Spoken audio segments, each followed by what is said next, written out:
Hola, Calichito. Hoy aprenderemos palabras que se deben usar en el área de comunicación, parte 8. Comunicación en quechua sureño se dice llapan willanakuy. Empezamos. Tinki rimay, oración copulativa. Tinkunachi o tupanachi, comparar. Tinkunayay, coherencia. Tukuna chiku, punto final.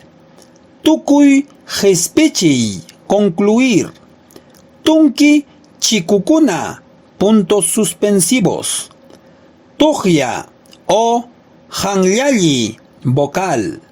Tujyawan kunkalli, consonante. Uchuy helja o sulka helja, minúscula. Uya, página.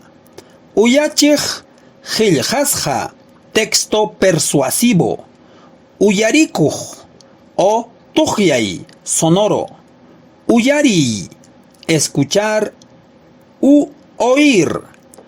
Uyñi heljasja o kamachinaku heljasja, contrato referido a un documento. Wahyana o hayana o celular. Watuchi, adivinanza.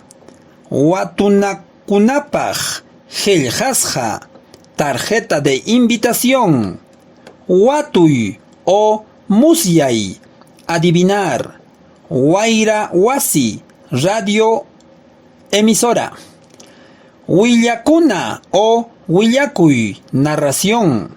Willakuna heljasja, texto narrativo. Willakuj pirja, periódico mural. Willakuj rapi, afiche. Willakuy, narrar. Willakuycha, anécdota. Willakuycha heljasja, texto anecdótico. Willana, información. Willana heljasja, texto informativo. No te copio, solo practico. Chao.